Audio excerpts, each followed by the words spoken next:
থানা এবং কলকাতা পুলিশের যৌথ উদ্যোগে আমার ডিসেম্বর থেকে অ্যারেস্ট করা হয়। তো কী কারণে অ্যারেস্ট করা হয়েছে এটা আমরা সঠিক এখন জানিও না। দীর্ঘদিন উনি লালবাজারে দীর্ঘদিন ধরে কর্মরত ছিলেন। উনি সদ্য রিটায়ার হয়েছে, 60+ ওনার এজ। উনি হজও করে এসেছেন।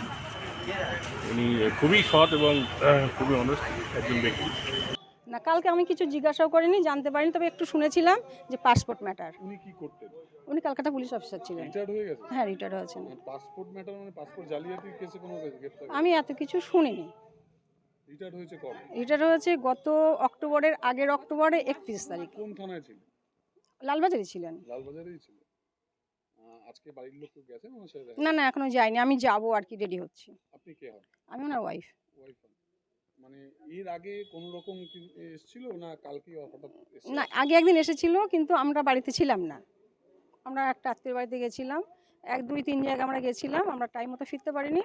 তারপরের দিনে মানে অফিসে জিজ্ঞাসা করা হলো কেন, কী ব্যাপার, ওনারা মেসেজ করেছিলেন বা বলেছিলেন কথা। আমার হাজব্যান্ড পরপর 2 দিন গেছেন ওখানে। কোনো কি নোটিশ দিয়েছিল কলকাতা পুলিশের তরফে আপনাদের? আমাদের বাড়িতে কোনো নোটিশ আসেনি। উনি একবারে কালকে এসে গ্রেফতার করে নিয়ে না না না না, ওই যে বললাম আগের দিনে, মানে 1 সপ্তাহ আগে, 1 সপ্তাহ আগে, সেটা ছিল সোমবার। আর সন্ধ্যাবেলা নাকি এসেছিলেন, আমরা জানি না।